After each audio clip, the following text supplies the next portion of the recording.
Dear School Board, I hope this message finds you well. I was saddened to hear that my speech for Unity Day has been canceled. While I have not heard directly from anyone who is against my visit, one of the reasons that has been communicated to me is that I harbor anti-Semitic views.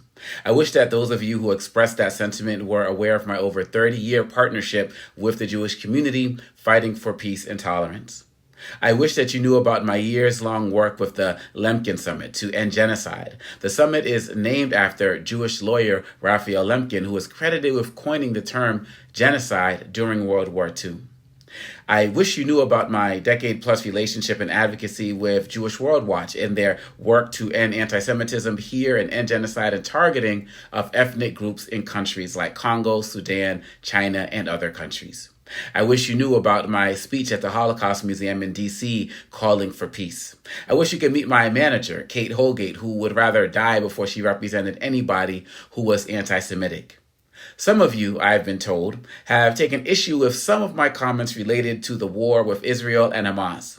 I wish you would have seen many of my posts calling the Hamas attack a terrorist attack from day one. I wish you would watch my video of my staunch rebuttal to anyone who claimed that no Jewish women were raped during the October 7th attack and subsequent hostage taking. I hope you have watched my comments on news outlets stating that all hostages should be released and that Jewish people have a right to exist.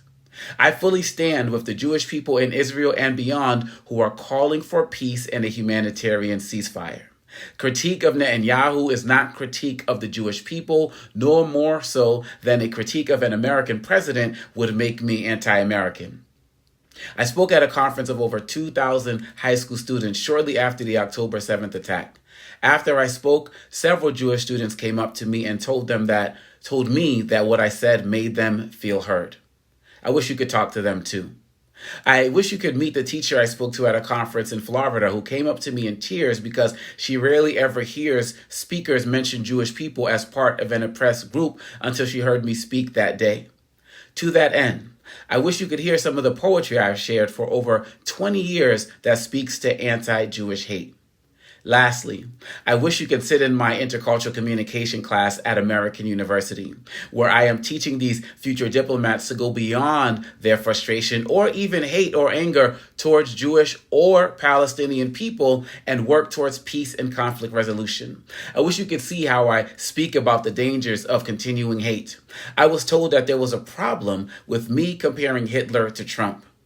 As you embark on Unity Week, I ask, how can we promote unity without calling out language that evokes the Holocaust? It does not matter to me if it's Trump or Biden or Bush or Obama. If someone quotes Hitler by saying Jewish people must be loyal or that immigrants to America are, quote, poisoning the blood, unquote, of the United States, should we not speak up like many Republicans and Democrats did against this statement? Should we allow language that led to genocide to be used today, possibly by our students, imitating the leaders they admire? That is not upstander behavior, and that is exactly what I believe I was originally invited to speak to you about. Those who do not learn from history simply are doomed to repeat it. In closing, I would like to say that whether it is the issue of gun rights, anti-Semitism, racism, or anything else you and I may have differing opinions about, I assume that we are all unified in believing that we need to create global citizens who can navigate conflict rather than only limiting them to certain ideas and views. If we are truly interested in creating a world where everyone can truly be celebrated and not tolerated, we must teach them how to engage in courageous conversations, and that is what I have dedicated my life to. It saddens me that for whatever reason, a decision has been made to deny me that opportunity. I would love the opportunity to speak with any of you who are opposed to my work and my mission. Maybe through conversation, we can be reminded of the importance of finding common ground in these uncommon times. I wish you great health. I wish you peace. And I wish you an upstanding week of unity. Maybe we can try this again next year. I'm here for it. Take care and create a great day. Peace.